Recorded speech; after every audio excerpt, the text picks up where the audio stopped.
visitando e que nós possamos aprender, né, a obedecer ao Senhor. Nós temos alguns eventos no cristianismo, são importantes. Um deles é o nascimento de Cristo, que nós comemoramos em dezembro.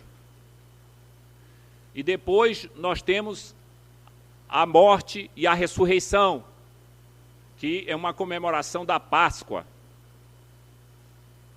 E depois nós temos, depois de 40 dias, Jesus subiu aos céus. E depois de 50 dias da Páscoa, nós temos o Pentecoste. Então nós vamos hoje pregar o significado da ascensão. Hoje nós vamos pregar o significado da ascensão. E no próximo domingo nós pregaremos também sobre a ascensão. E no outro domingo, porque no próximo inteira 40 dias, e no outro domingo, 21 mais 7, 28, nós vamos pregar o Pentecoste. Então essas comemorações, a Igreja Reformada, ela considera isso aí. Então vamos abrir Lucas, eu vou ler Lucas 24, que é o último capítulo.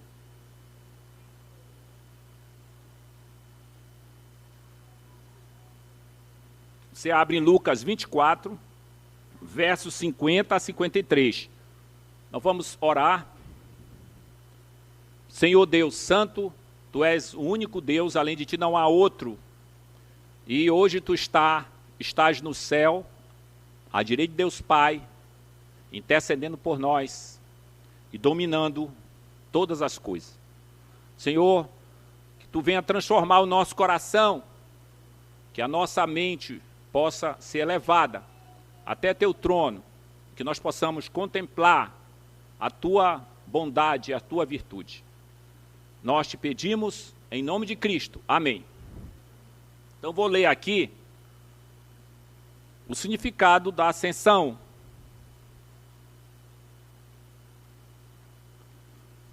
Então os levou para Betânia, que foi Cristo, né?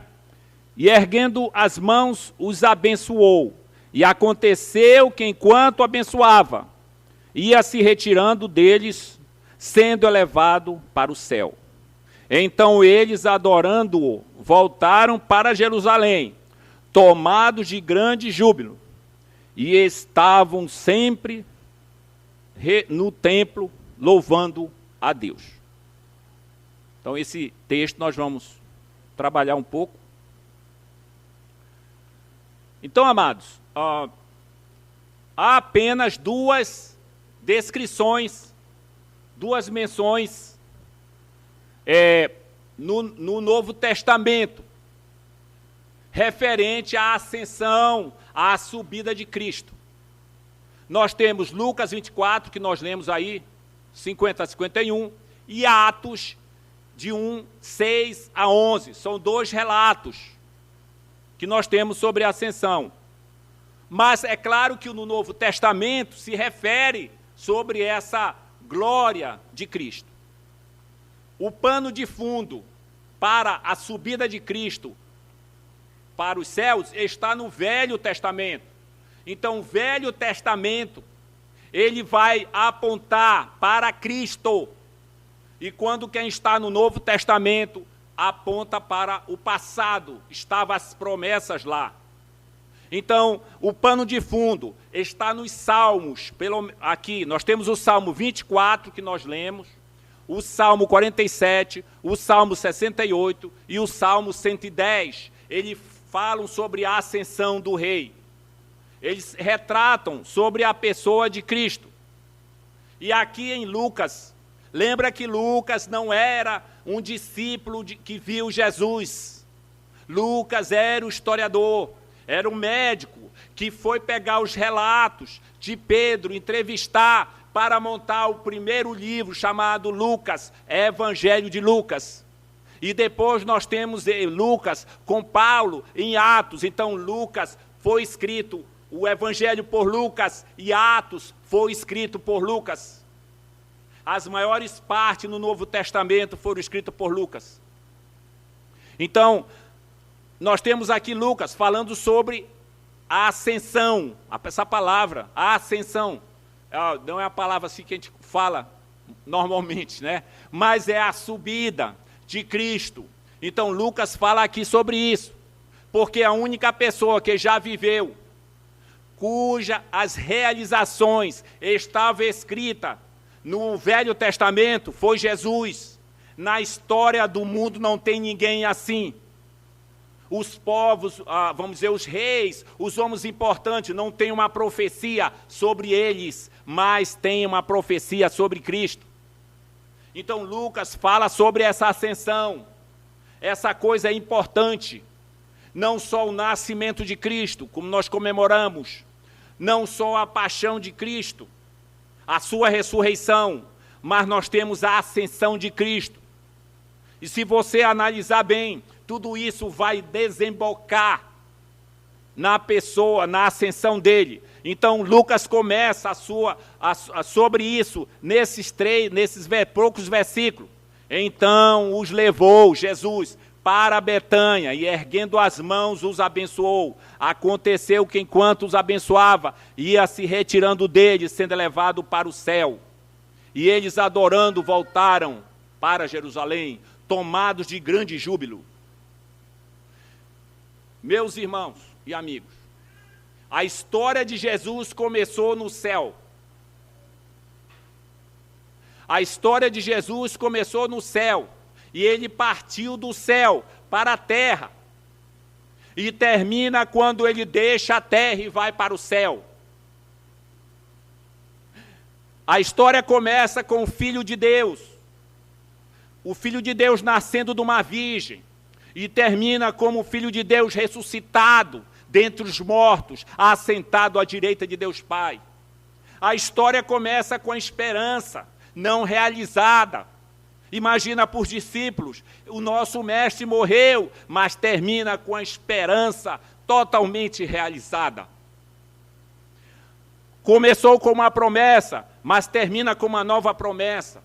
A história começou com louvor e adoração e termina da mesma forma. Começou com louvor de Maria, de Zacarias, de Simeão, de Ana.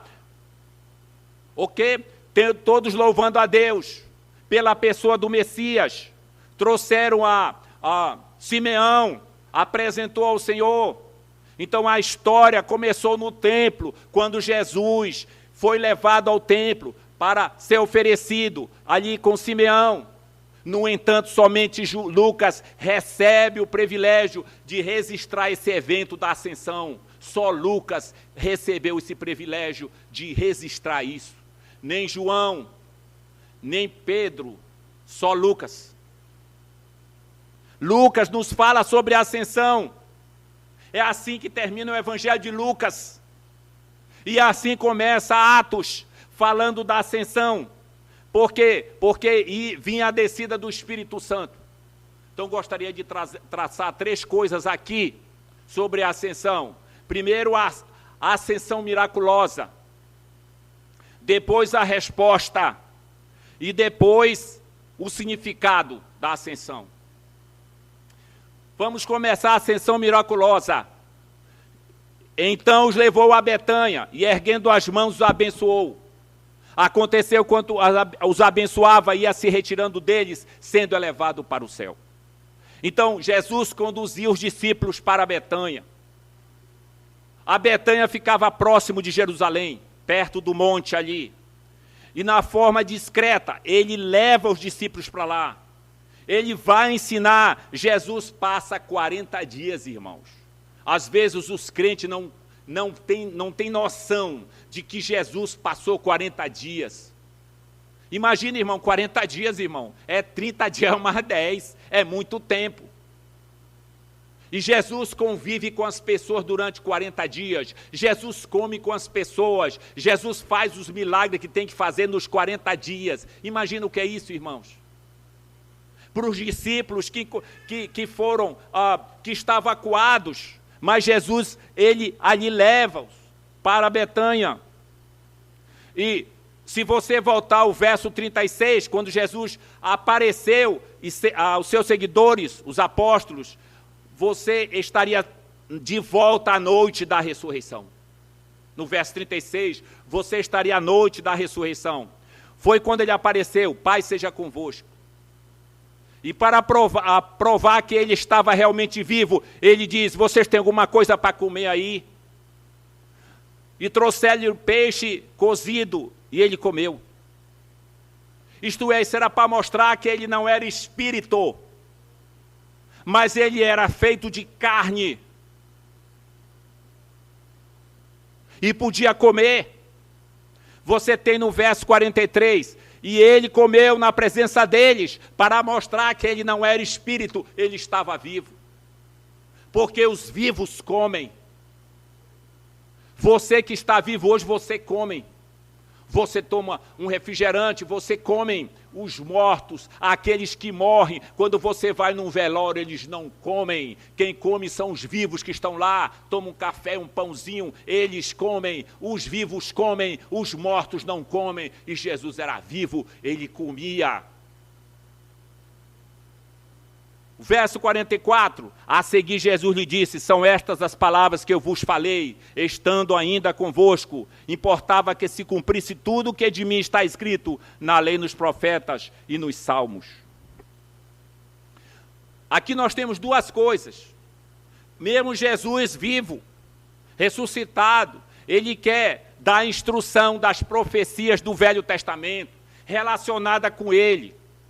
Jesus não era um qualquer. Ele foi predito no Velho Testamento, onde ele queria instruir os apóstolos, os discípulos, sobre as suas profecias.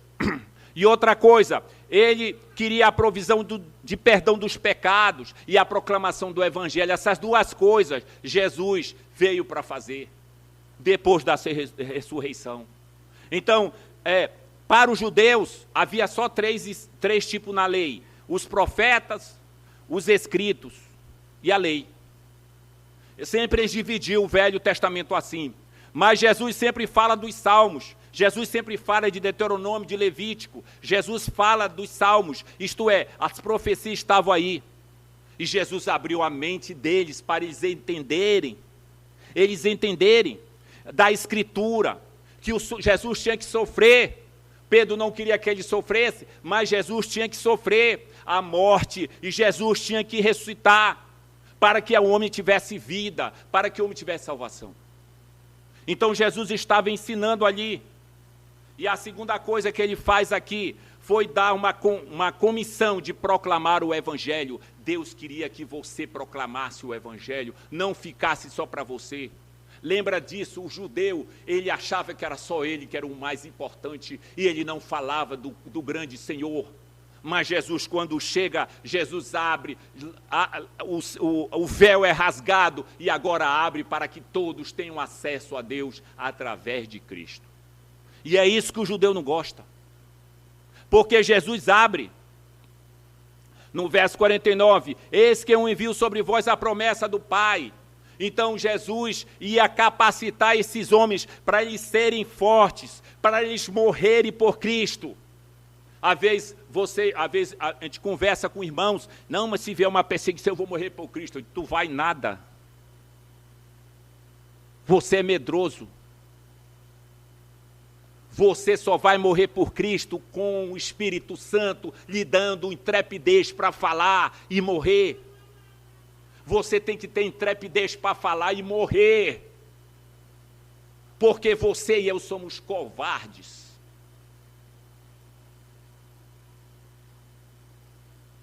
Uma arma apontada para você, acabou, mano, a tua grandeza. Agora imagina por Cristo. Então, quando você tiver que morrer por Cristo, Deus vai dar o Espírito Santo para você morrer, para glorificar seu nome. Quantos irmãos morrem nos países muçulmanos? Quantos irmãos morrem nos países que são comunistas? Eles têm, você pergunta como é que pode? Porque o Espírito Santo capacita o cristão para morrer, não é só para salvar, mas para morrer por ele, para que essa morte glorifique. Os historiadores falam de Pedro, que morreu de cabeça para baixo. Os historiadores falam que Nero degolou Paulo. E como é que o homem vai ser degolado em paz? Por quê? Porque tem o Espírito Santo. Dietrich Bonhoeffer, na Alemanha, o pastor Dietrich Bonhoeffer, e quando ele vai para ser enforcado, e aquele comandante da Gestapo, e agora, Dietrich, cadê teu Deus? O cara, na hora da morte, e Dietrich Bonhoeffer diz, eu estou em paz. Como é que um cara que vai morrer está em paz? Por causa do Espírito Santo. E Deus ia capacitar eles para eles morrerem por Cristo. Porque o inferno ia se levantar contra, através dos imperadores, contra os crentes.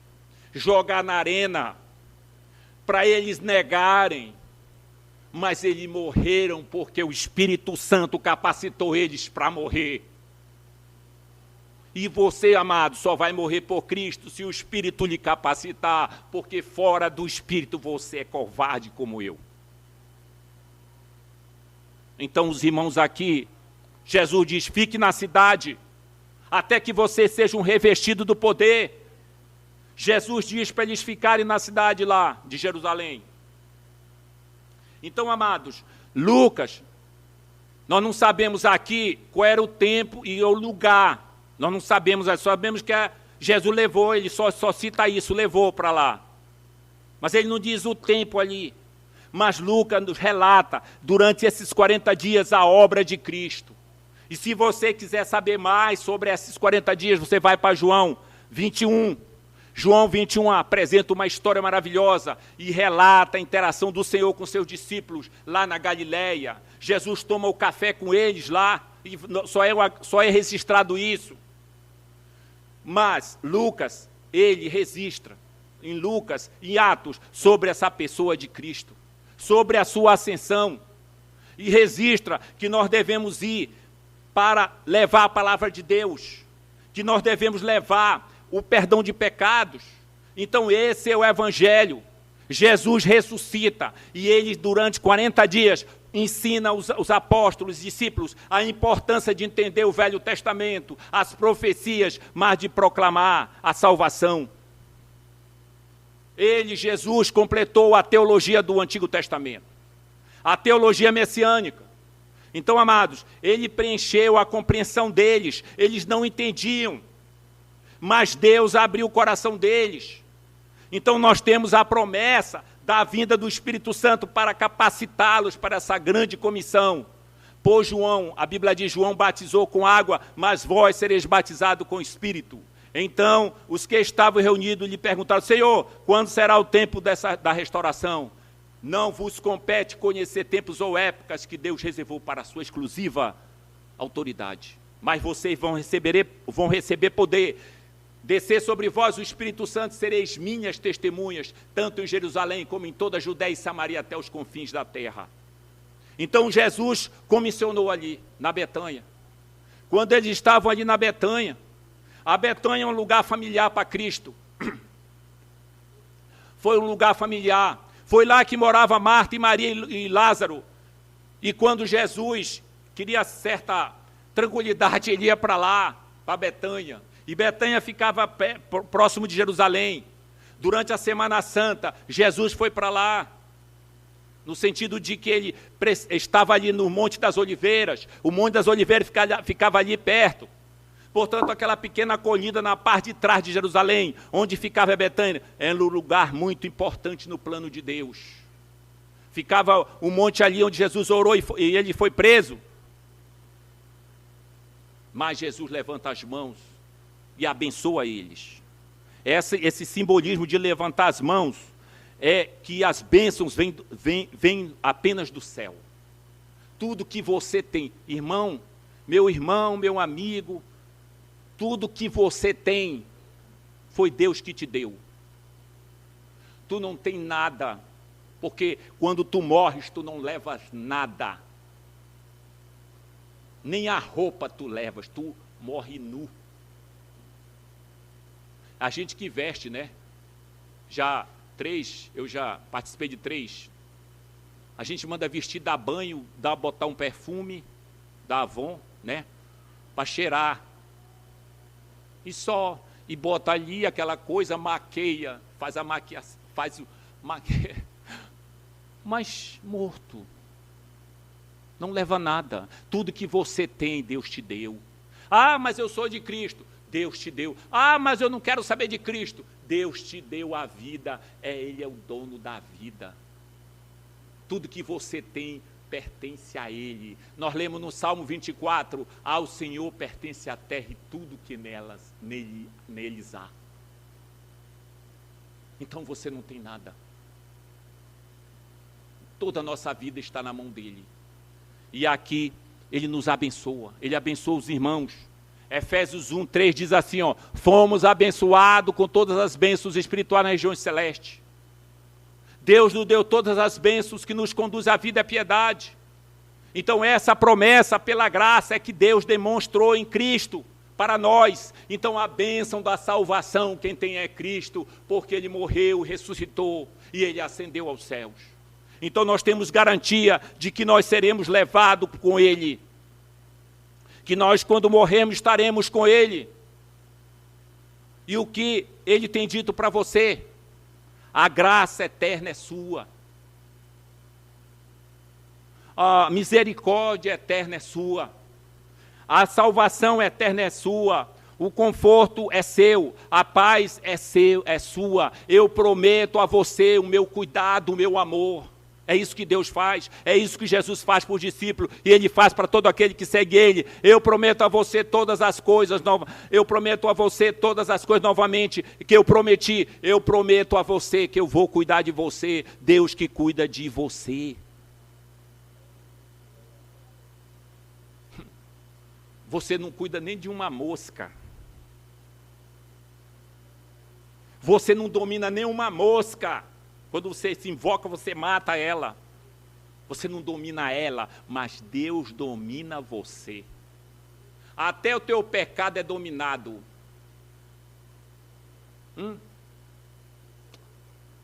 Todas as coisas estão na mão dele. Ele é o Senhor, o soberano. E é Cristo, a encarnação desse Deus soberano em Cristo. Então, amados, Jesus prometeu isso para os apóstolos. E o que Jesus quer de você? Que Deus promete também isso para você, as suas bênçãos, a sua misericórdia, a sua salvação, mas o que Ele quer para você? O bem, mas Ele quer que você fale dEle, que você proclame Ele, e foi isso que os apóstolos fizeram, os seus discípulos saíram proclamando do Senhor. Não precisa estudar muito para proclamar do Senhor, mas aquilo que você sabe, o mínimo você pode falar de Cristo para os outros. O que Deus fez na sua vida, você pode falar de Cristo para os outros. Então, essa chegada, esse momento de 40 dias foi para orientar os discípulos para que eles avançassem a palavra de Deus, levassem a palavra de Deus. Dito estas coisas, foi Jesus levado às alturas, à vista deles, e uma nuvem os encobriu os seus olhos. E eles observando que essa subida foi física e literal. Não foi espiritual. Foi física e literal. Atos 1:10, e estando eles com os olhos fitos no céu, enquanto Jesus subia, eis que 2 varões vestidos de branco se puseram ao lado deles. O que estás olhando? Ele subiu fisicamente, corporealmente, e ele vai voltar desta maneira. Ele não vai voltar de maneira secreta. Ele vai voltar, todo olho verá. Então, amado, não apenas o Espírito, mas a humanidade glorificada. Escuta aí, a humanidade glorificada em Cristo, a humanidade é glorificada. Então esta é a prova de que no céu tem humanos glorificados, porque Jesus teve o seu corpo glorificado como humano. A Escritura diz que ele foi para a direita de Deus Pai. A Bíblia diz em Hebreus, ele se sentou, o seu trabalho terminou. Isto é, os sacerdotes, eles entravam no templo para fazer o sacrifício e eles ficavam de pé, eles não podiam se sentar porque o trabalho deles não estava terminado. Mas Jesus se sentou porque o trabalho dele terminou. Porque ele fez a purificação pelos pecados de uma vez por todas. Você não precisa mais fazer sacrifício para chegar a Deus. Você precisa crer na morte e na ressurreição dele. A Escritura também diz que quando ele assumiu o lugar, foi-lhe dado o nome que está acima de todo nome. Não é o nome Jesus. Jesus nasce, Cristo. Mas o nome que está acima de todo nome é Senhor. Yahvé. A palavra Yahvé no hebraico, eu estava ouvindo, Gênesis capítulo 2, lido por um judeu. Você pode baixar se você quiser ouvir. Hebraico, está aí você pode baixar, você pode ouvir hebraico. Ah, não vou entender, ouça. O que acontece? Aí o judeu vai ler, capítulo 2. Quando a palavra Elohim, Deus, no princípio criou Deus, Elohim. Mas quando tem lá Senhor Deus, no capítulo 2, é Yahvé Elohim, um judeu diz Adonai. Por que ele não diz Yahvé? Que eles nem sabem mais o som. Porque esse nome é santo, eles não podiam falar. E a Bíblia diz que Jesus tornou Senhor Yahvé. Jesus tem um nome acima de todo nome. A palavra quando dá diz que é o nome acima de todo nome. A ideia de poder sobre tudo. Não há 1 metro quadrado, 1 centímetro quadrado que ele não mande neste mundo e no cosmo. E entre os anjos e os demônios, quem manda é ele. Então, amados, confie nele. Ele é o Senhor, ele é o Yahvé. Mas Cristo disse que ia enviar outro Consolador. Jesus diz nós temos João 14, 15, 16, ele, não vos deixareis órfãos e enviarei outro Consolador. Ora, Jesus era Consolador, mas ele ia enviar outro Consolador. Que Consolador era esse? O Espírito Santo. A palavra no grego, isso é para nós aprendermos. Você pode aprender também grego.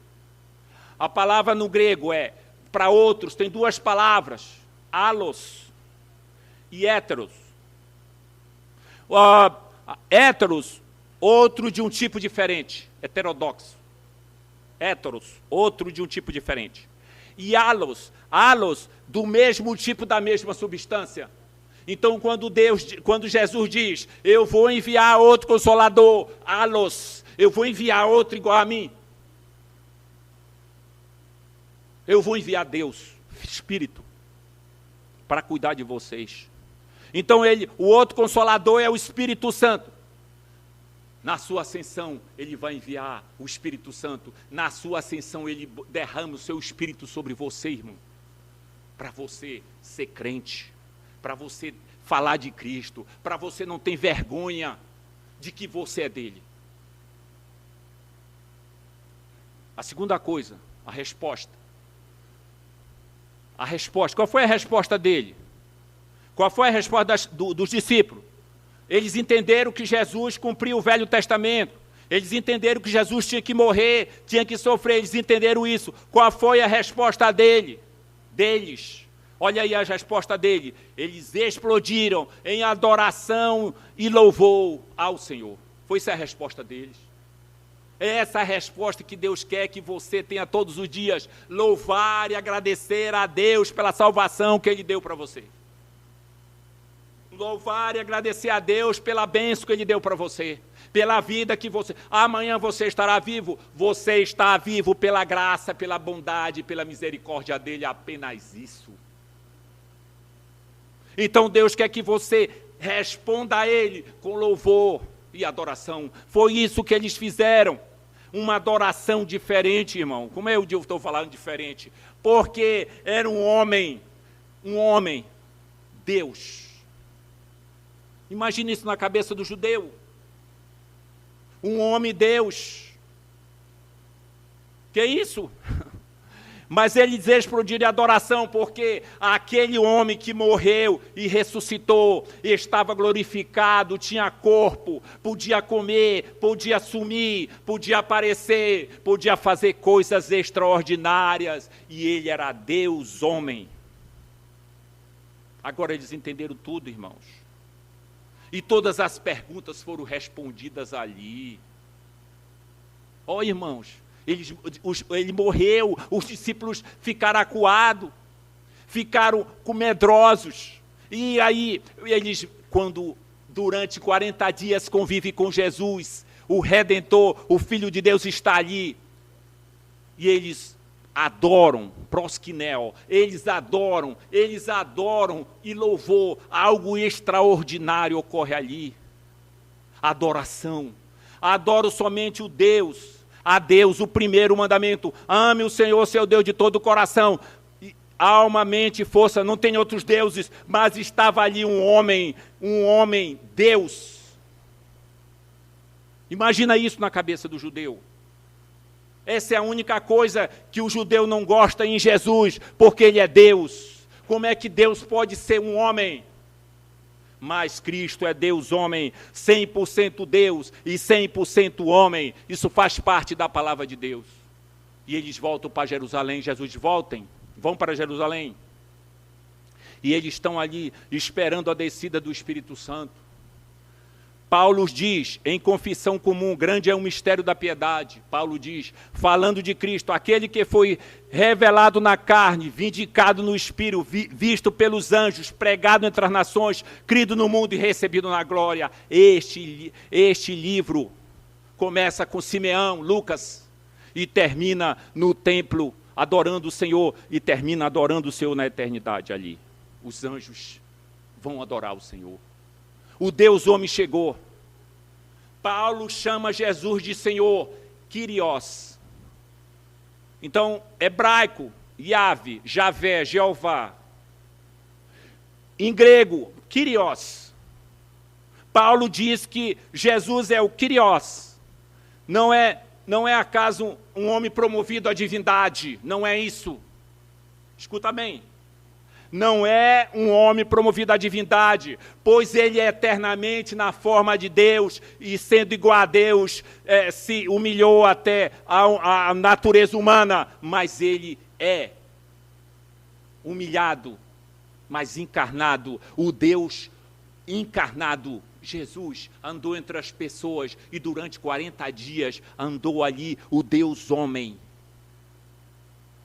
O Senhor Jesus, Kyrios, Yahvé no hebraico, é recebido na glória. Todo o poder pleno, uma palavra plenipotenciária, todo o poder pleno está na sua mão. Ide por todo mundo e pregar o evangelho a toda criatura. Todo o poder me foi dado no céu e na terra. Aí você diz, mas ele não tinha esse poder? Como ele diz no João 17, ó Senhor, a glória que eu tive contigo antes que houvesse mundo, mas como é que Deus dá o poder para ele? Porque Deus dá o poder ao Deus homem. Jesus não era homem antes de nascer de Maria, ele era espírito. Mas agora Jesus é homem, Deus homem. Jesus é o herdeiro do cosmos.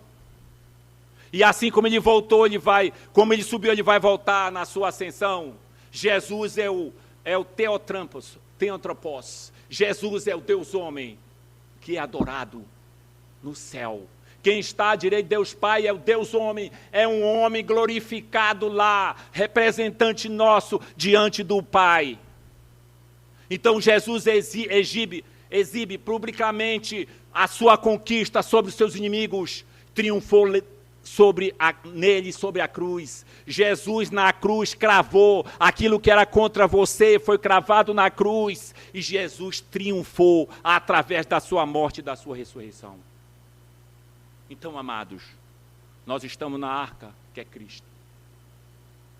E você está fora da arca? Você está fora do Senhor? Terceira coisa, qual é o significado da ascensão?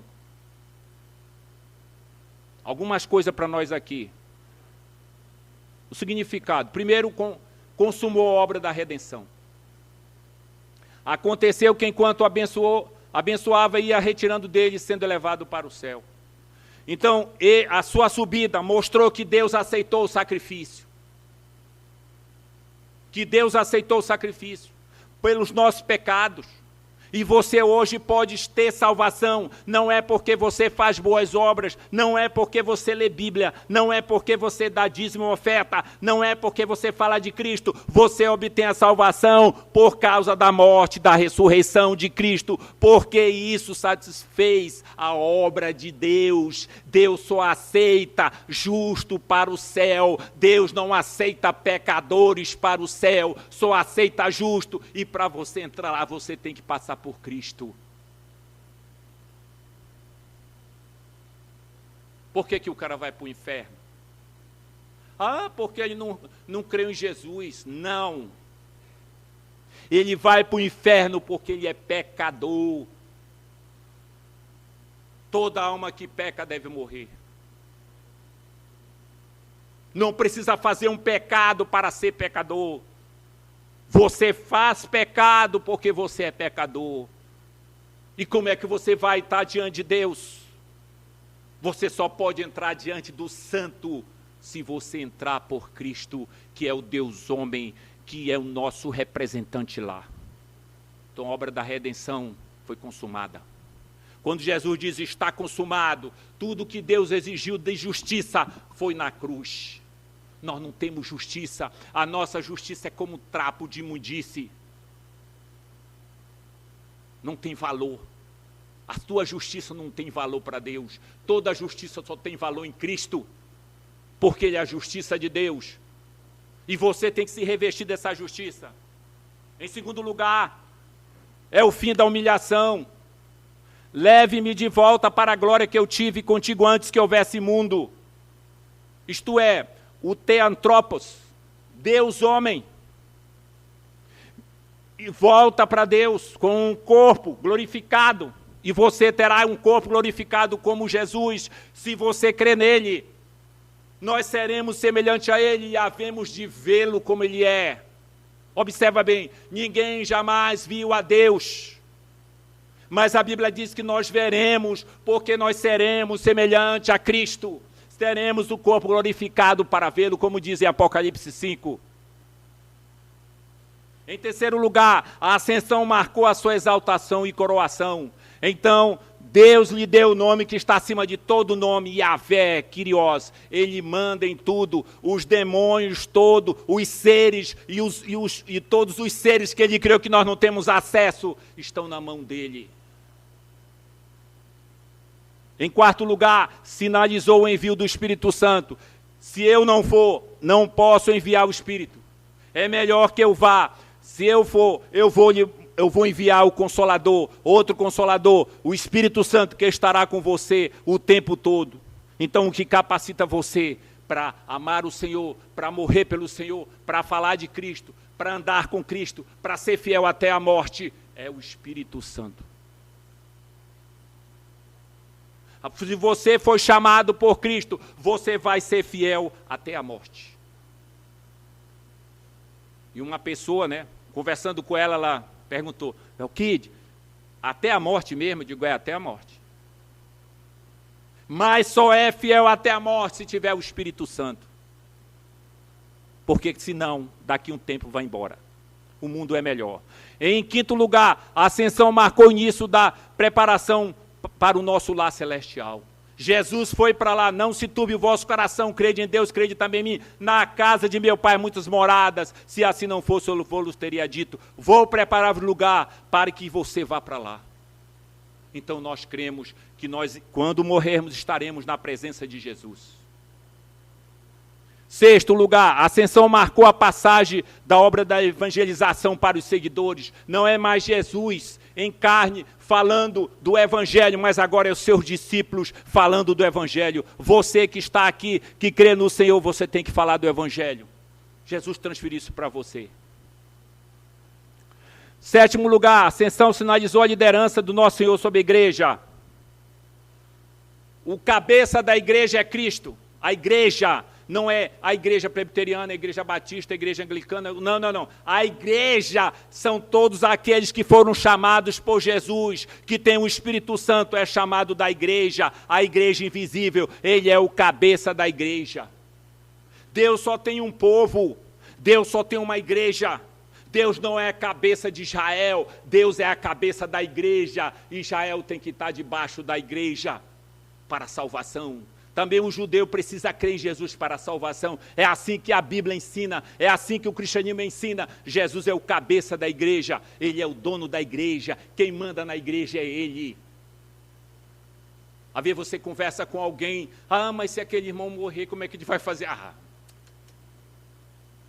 Todos nós somos substituíveis, Cristo não. Ele vai providenciar quem ele quer, para levar a igreja. Me lembro, nós tínhamos irmãos aqui no Brasil, grandes, pregava assim, sabe, habilidade de pregar, falar, muitas pessoas para Cristo, mas houve um problema na vida, um pecado, e aí os irmãos, e agora, o evangelho como vai ficar? E nós conversando, eu digo, rapaz, vamos ler a Bíblia, o dono da igreja, o cabeça da igreja é Cristo. Se ele não quiser mais a igreja no Brasil, ele fecha e abre em outros locais.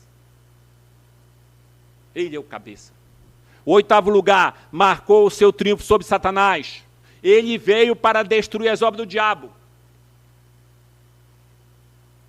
Um dia, conversando com o irmão, o irmão disse, eu tinha uma pessoa que está possessa, e aí eu tenho que chamar um pastor.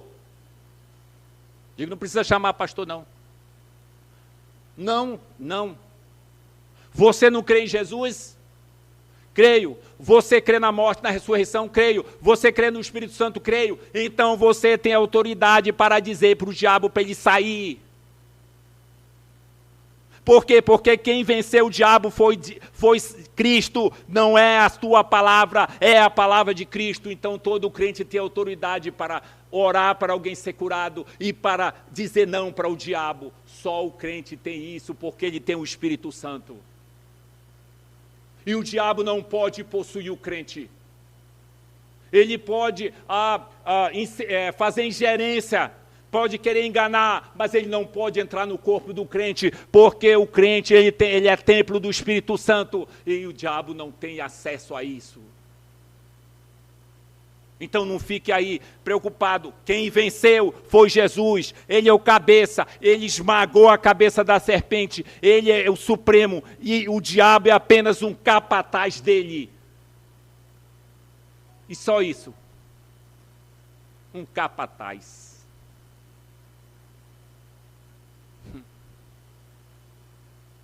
Você tem que temer a Deus. Você tem que ter medo e temor a Deus, que ele é o Senhor. Em nono lugar, a ascensão marcou o início do seu trabalho de sacerdote. Como? Ele é o nosso sacerdote junto ao Pai. Quem vai acusar você? Satanás quer acusar você. Você e eu muitas vezes erramos. E o diabo diz, olha aí, quer ser fiel, caiu de novo. Quem nos acusará? Quem vai apresentar uma acusação contra nós? Contra os eleitos de Deus? Cristo nos justificou. O diabo não tem força sobre isso, porque Jesus é o nosso sumo sacerdote, que intercede por nós. Se você, irmão, pecou, se você errou, peça a misericórdia do Senhor, porque Ele é que intercede por nós. Então a ascensão garante isso. Nós temos um sacerdote que é compassivo e misericordioso por nós. E 10º lugar, para terminar aqui, a ascensão garante a segunda vinda. E ele foi retirado, lá dizem Atos, de você, mas ele virá da mesma maneira que você está vendo. Ele virá. Então, esse é um evento incrível, amados. Então, uma aplicação rápida para nós. Reflita hoje sobre a ascensão de Jesus. Agora você sabe por que Jesus desapareceu. Sua ascensão não foi apenas um ponto de exclamação no final da ressurreição, mas forneceu aos seus seguidores graça, poder, misericórdia, para eles avançarem, para você avançar na fé, para você ser testemunha de Jesus. Segundo, na ascensão, exposta aqui, reserve um tempo para refletir sobre a subida de Jesus. O que isso mudou na sua vida, irmão? Responda ao chamado do salmista. Salmo 103:2. Não esquecer todos os seus benefícios. A ascensão lhe concede todos os benefícios para você. Você tem um pão de cada dia por causa da ascensão. Você tem a vida por causa da ascensão. Você tem salvação por causa da ascensão. Você anda por causa da ascensão, não é por causa da gravidade. Você anda por causa da ascensão de Cristo, porque Ele é o Senhor sobre todas as forças e todas pertencem a Ele. Até o caos pertence a Ele. De fato, alguns dos seus benefícios mais notáveis fluem para nós como resultado da ascensão de Cristo. Então vamos glorificar o Senhor pela sua subida, pela sua ascensão. Amém.